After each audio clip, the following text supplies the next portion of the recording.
Hi, welcome to the Rapid Profit Booster Summit. I'm Stacey Hylen, your host for the summit. I am a business coach, author, speaker, and I help business owners add an extra zero to their business without the hustle. And that's what this summit is all about, of how you can add profits to your business quickly and easily. We're not talking about strategies that take 6 months or a year to implement. These are things that are quick, that you can do this week, this month, and increase your sales quickly.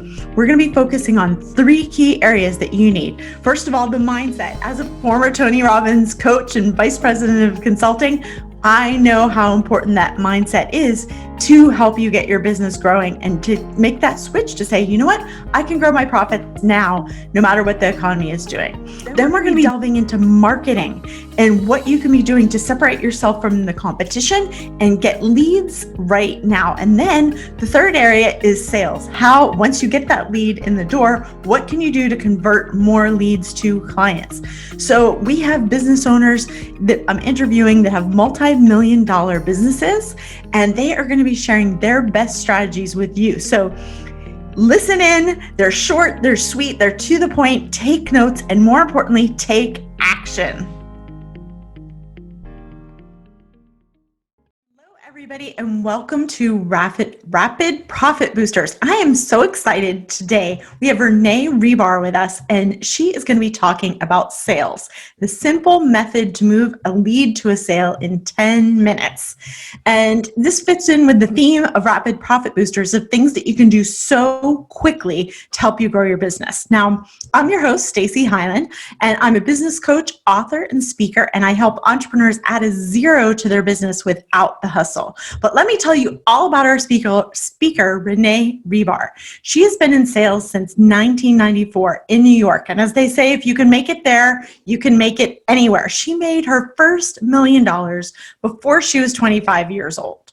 And she's gone in to sell millions of dollars in products and services and train other people to sell for the first time, which is amazing because a lot of times people coach people how to do it, but they're already been in sales forever. She's really teaching people from the ground roots. She's fun, she's energetic, she's been a TEDx speaker, and I think you guys are going to love her because she has a really great way of looking at sales, the softer side of sales. So welcome, Renee. I'm really excited to have you here today. Thank you, Stacey. Nice to see you again. I'm so blessed to always spend time with you.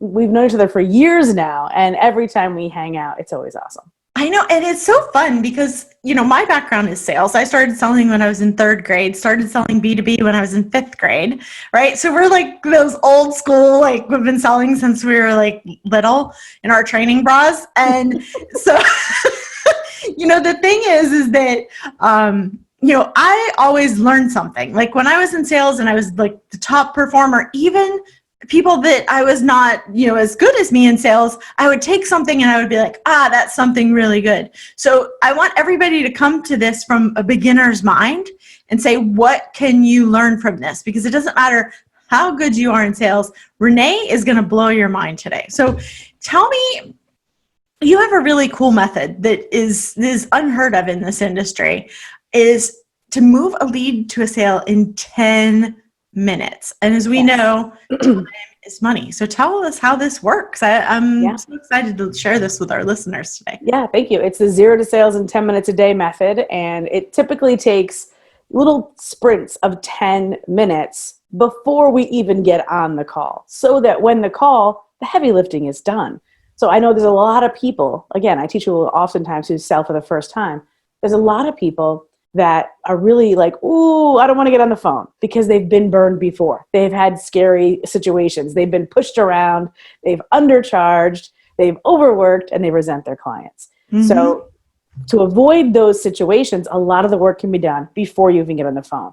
Work that you do or work that your team does before you even get on the phone, to clear the path for yes, so that in 10 minutes, it's possible to get movement, to move the needle.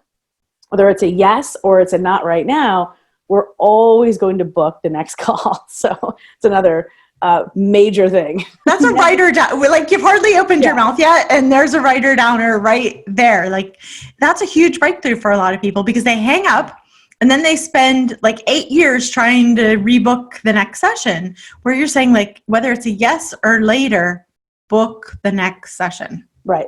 So when we walk into this 10-minute call, it's only ever going to end one way. And it's booking the next session. The next call is either an orientation or onboarding or a check-in chat in 30 days, in 3 days, in 3 months, 3 years. I have people that I work with today that I've worked with for years, but not in continuity necessarily. Why? Because they always book the next call. So whether we're onboarding, offboarding, or anywhere in between, before we hang up, hey, you know what? The world is a fast-paced place. We're not going to get any less busy. So exactly. Before we hang up, let's just set up a time to, and then you can fill it in, to check in, to talk more, to revisit this, whatever it might be, and you should set the time, literally on your phone at that moment. And then you send them a Google Calendar invite or whatever your method is. Everybody gets reminded. And in the interim, there's always things you can do to continue to nurture the relationship. So what do you do before this call, though? So let's talk about that for a second. Yeah. Okay.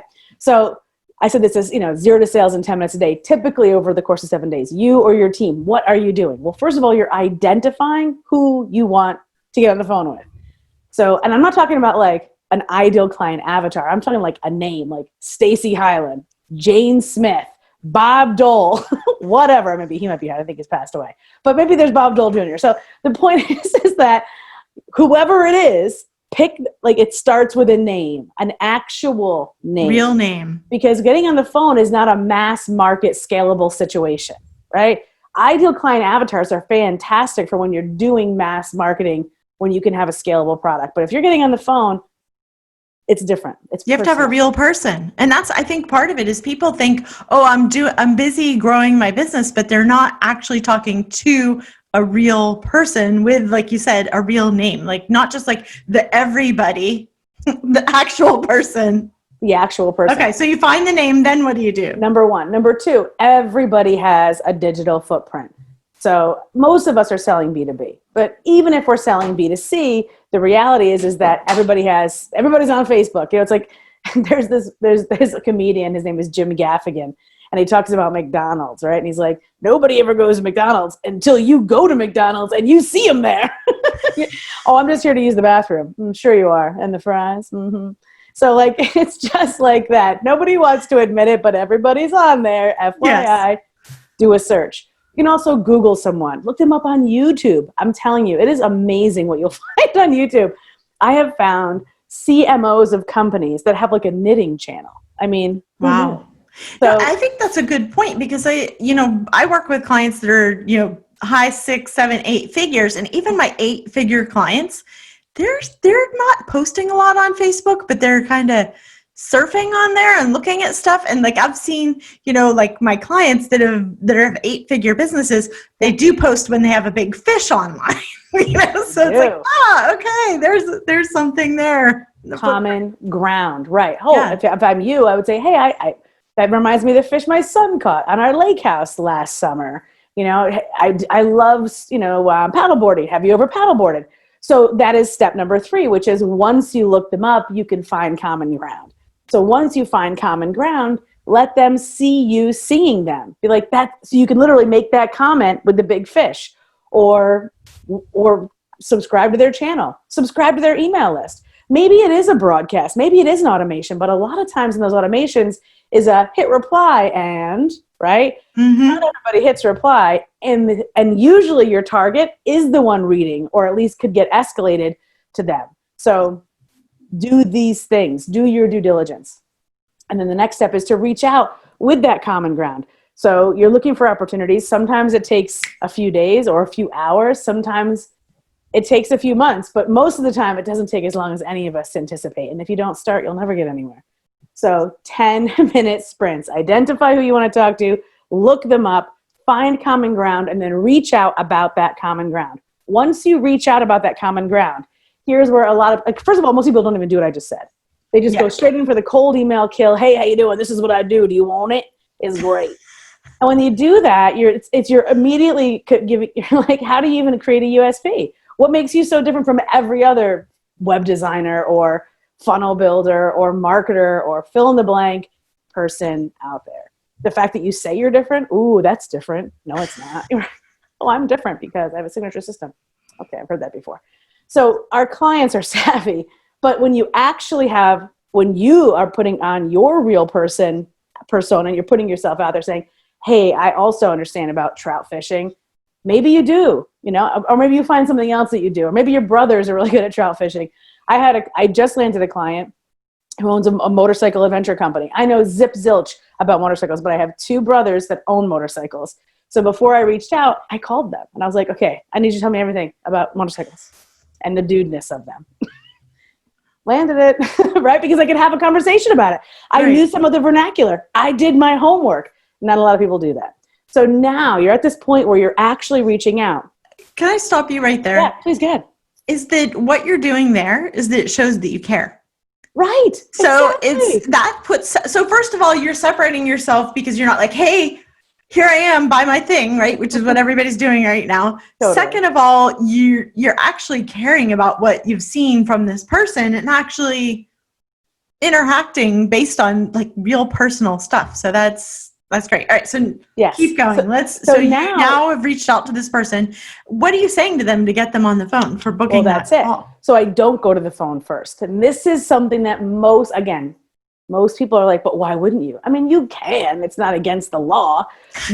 But if you really want to make that call, a 10-minute call where all the hard, heavy lifting has already been done, what I recommend is you invite them to something fresh, new, or that appears fresh and new content-wise in your business. So for me, I teach my clients to do anchor content. So I started calling it anchor content, years ago. And it's that one thing that your business publishes, that core piece of published content every week. Maybe it's a podcast. Maybe it's a live stream. Maybe it's something else, a YouTube channel. Regardless, invite them, say, hey, listen, I'm so glad we're talking. I'm about to press publish on this fill in the blank, podcast, blog, article, whatever. I'd love to get your eyes on it and get your opinion. Now, what do you talk about in your business? You talk about you and how cool you are, and you have examples, and but instead of saying, hey, I'm awesome, you're saying, hey, go check this out. I'm about to press publish on it. I'd love to get your eyes on it. Can I send you the link to check it out? So when they think you're about to lean in for the kiss, you're actually going, hey, I'm going to come back tomorrow. Why don't we get ice cream or a coffee or whatever, right? You know what I'm saying? So it's like you're going slow where others might go fast or too fast. Right. So I always make these dating analogies. That's why I said leaning in for the kiss. So go slow when others go fast. What are you actually doing? You're giving them, without a hard and fast, hey, I'm this, way to find out more about you, if they haven't already, in another way that isn't so aggressive, right? It isn't so, look at me. Because when you look someone in the eye and you really are facing them, in our caveman brain, it's very, we raise up our barriers. Do we want to have our barriers raised or theirs when we're on the phone? Oh no, we want those babies down, relaxed, so that when they go and see that content, whatever it is, I know that it's going to be good, and I know that I'm going to have a call to action on it. I know that I'm going to have something out there, but they're probably also going to look around. And even if they don't, so what? And even if they don't go to look at that content, so what? Because no one has time. But the fact that you invited them first is the actual magic. Right. So this is where some people get mixed up, like, oh my gosh, what about that content? P.S., don't worry, half of them don't even go look at it. But the ones that do, they're going to love it. And the ones that don't, it doesn't matter, because it still did the job that you wanted it to do, which was to pump the brakes a little. Take off the pressure. You don't look like you're just coming in to hammer a sale on their face. So all that to say, the next step is you now have a real reason to reach out. What do you need for every sale? Proximity and a reason. Right. You had proximity because you made proximity, because you went and looked them up. You started with their name, you started, internet stalking them in the best way possible. And then you gave yourself a reason to reach back out saying, hey, I've loved everything I've gotten to know about you this week. We should check in. Let's get to know each other, or if you've known them before, then you're checking in. If it's the first time you're meeting them, then let's get to know each other better. And you get on the phone, you're like, oh my gosh, there's so much that we have in common. I have so many questions for you. Let me tell you a little bit about where my questions are coming from. And then you kind of talk about the key points. This is different for every call, of what they need to know. You get 2 or 3 sentences here to say what they need to know about you so that they can go, oh, and kind of straighten up a little. My first question to you is, and you can ask 3 or 4 questions, but they should be specific, and they can be specific. They don't have to be, what's the weather like? Right. Because you've already covered that before you even got on the call. So how do you get so I guess the question is, so you're saying this is a 10-minute call, and most people that I know, they struggle with even getting it to be a half an hour call. So how do you do that? Like what's the structure of that call so that you can? Well, that's structure, right. So I structure it into 3 points, three spots. Okay. So, and if I've got 10 minutes, that means if I'm dividing by 3, I've got 3 minutes and 33 seconds per slot. So I'm so glad we're getting on this call. Authority statement, just so you know where my questions are coming from. Point 1. And ask 3 questions. And then let me repeat this back to you. Point 2. So point 2. Okay. So this is what you're saying. You've got this, and this. Interesting. Is that the full picture, or is there more? No, that's the full picture. Great, because that's exactly what I do. For example, one client, just like you, I had this situation using my signature systems and processes. But now when you say it, they actually believe you. And now their business looks like this. Do you want to hear how I work with my clients? Step number 3. Yes, I do. Great. Well, some clients bring me in, and for 30 days, we do a marketing consult sprint, and it's $30,000. However, I don't think you need all that right now. Based on what you told me, I think, honestly, there's something else that we could probably really work and get some traction really quickly. Do you want to hear what I have in mind? Yeah. Well, it's called the Stacey Hylen VIP Business Intensive. Ooh, see, immediately, if you say their name, they're going to smile. They can't stop it. You're on the phone. It's personalized. The way the results it's designed to create are this result, that result, and this result. The results they've already been telling me all week what they want. All about them, right? And I've been doing my due diligence too. So I just repeat back what they said they wanted. How does it work? I send you a questionnaire. We get on the phone. We do a deep dive intensive using my signature system. I record everything. I send you my notes. And then I'll even give you email access in between to ask me questions. And then I'll set up an additional 30-minute meeting. Now, my research, competitive analysis, my brain on your business, creating a timeline, deep dive into copywriting and funnel build, whatever the things you do, recorded and sent. Total value is probably, anything like that starts usually at about 10 grand. However, because you like trout fishing, I'm going to give it to you for my friends and family discount. And that is only $1,997. Do you have any questions about the results that this would create? No. Any questions about how it would work? No. They might. I don't know. If they do, we can set up another call, or we can ask them right then and there. And then I'll say, great, are you ready to secure your spot in my calendar? They say, yeah. Okay, perfect. So then I get a calendar out, and I actually set the date for the call. And then I say, okay, fantastic. How did you want to secure that spot? Visa, MasterCard, or American Express. And then I take the credit card over the phone, and I say, okay, I'm going to send you an agreement. I'll charge your card on the day, and we'll be all set. I'll send you the questionnaire. We'll be good to go. I can't wait. See you awesome. Then. Yeah, that's it. So, okay, so how, so first of all, how do you get the people that are super duper chatty to stay within that 10-minute window? Ask great questions. And this is the work that I do, Stacey, right? So people oftentimes, like, I have a friend, she it's the time of COVID, right? Her family had COVID, and right, but they're fine. They were fine. But they had to miss school and work and everything else. So she was getting very upset about the questions people were asking. And I'm like, don't mind them. They're not trying to trigger you or make you upset. It's just that generally people suck at asking questions. They don't really know how to ask what they want to ask. So they just ask anything, and it kind of might come off wrong. So don't hold them to it. Just know that asking means they care. But asking questions is a craft. It's an art. It's a skill. And it's definitely a learned skill. And this is where I probably spend, half of my time with my clients. It's like, okay, it's prepping for these calls and knowing what questions to ask. It's so funny because, I worked with Tony Robbins, and he always says, if you want a better result, ask a better question, right? But if you were to sell yourself as like, oh, I'm Renee Hribar, I am the question coach, like I help you ask a better question, people would be like, oh, that sounds terrible, right? But the fact that you're like, okay, it's not just about, it's 10 minutes because you're able to ask those questions that get you moving the result forward in 10 minutes. That's super powerful. So there's a lot of lessons in that. And you can ask those questions poignantly because of what you've set up. So if you get somebody's like talking on and on, then you can say, I have to interrupt. I just want to make sure, because I want to respect our time, that I'm getting that this is what you have, right? Okay, so this is what you've said. Okay, great. So, or you can let them talk. It's totally up to you. It depends on if they're super chatty and they're answering what you wanted to ask next. Right, because some people sometimes it just get on a benefits you. tangent, right? But if they don't, then you have to be okay with saying, hey, I just want to interrupt for 1 second just before you go any further. I think you said something really great there. Let's revisit that for 1 second. Let me repeat that back. And so I repeat that part back, and then I might ask my next question on the back end of that. Okay. And say, okay. And that would kind of like, steer them back in the way you want. So what happens when somebody says no, like you've said, here's my program, and they're like, yeah, I'm not interested. What do you do then? Well, the reality is that, I'll give you an analogy here. So my husband, and you tell me about yours, was 99% sure I was going to say yes before he asked me to marry him, right? So don't make an offer if you're not 100% sure.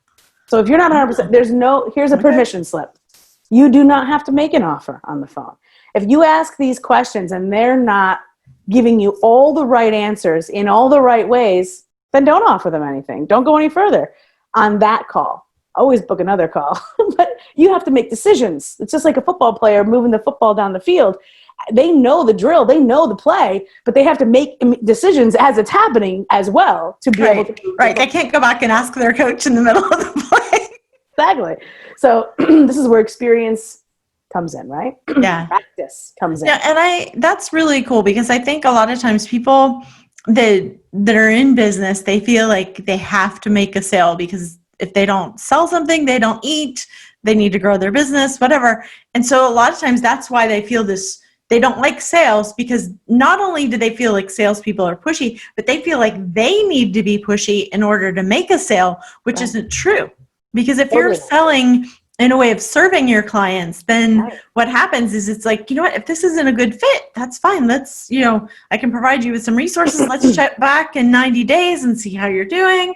That feels so much better. And then they're more likely to say, hey, you should talk to my friend Renee. Right. She's a sales expert. Like nobody wants to talk to a sales expert on the phone because they're like, she is going to sell me and I'm not going to be able to, better go put my credit card in the freezer.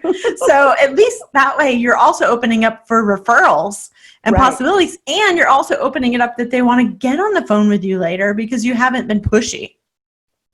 Right. So I think that's really, really important. So let me ask you this. Can you share an example of one of your clients that has gotten really good results with this method? All my clients? All your clients? Well, just pick one because we're in this short, rapid process. Excuse me. Yeah, there's one client. She does branding. Okay. So she's been an art director. She wasn't used to doing sales. Sorry, I have allergies. And, she was always doing these long proposals, 1 hour on the phone, proposal. Hey, this is what I'm going to do for you. And she was like getting 1 in 10 sales. So she started lowering her rates. And I was like, oh no, don't do that. So we started working together. Sorry, I have to cough. So we started working together. We refined her sales process to do just what I said. She's had the best 3 months in her business she's ever had.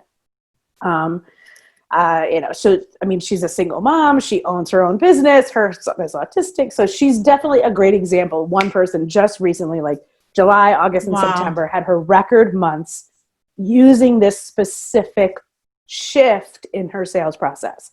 Instead of lowering her rates. And this is in the middle of a pandemic. Mm-hmm. So the fact that she didn't lower her rates is huge.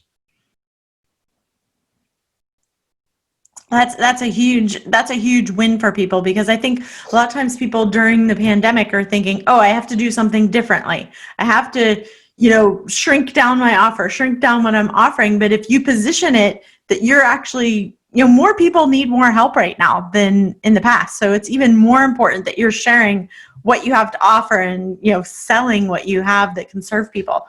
Yeah. That's fantastic. So where can people find you? Yeah, I'm everywhere. Syndicated, but my website is the best place, and that's just my name.com. So reneehribar.com. Awesome. We will post that below. And I know you do also have a show, which is amazing. Yes, the S word. The S word live, because it's like, shh, don't talk about sales. I absolutely love it. And you are going to get a nugget every time you talk to Renee, every time you listen to Renee. So I would highly suggest go over to her website, Renee Hribar, and we will spell it below because it's not spelled the way it sounds. But definitely go subscribe, listen, and start incorporating this into your business. Look at like what are those 10-minute blocks that you can set up for yourself so that you're taking action every single day. I think that's another magic thing about your system is that it's not like, oh, you're going to spend one day a week. No, it's these little blocks that, can work for anybody, because a lot of people, especially right now with the pandemic, we have kids that are homeschooling, we have kids that are working from home. You have all these things going on. You need to have those minutes, whether it's taking your kids to soccer or whatever, that you can actually fit in the sales activities, which is what I always talk about is revenue generating activities. Yes. So thank you so much, Renee. I really appreciate you sharing this with the Rapid Profit Booster Summit. I am so excited. And remember, everybody watching, don't just learn, implement.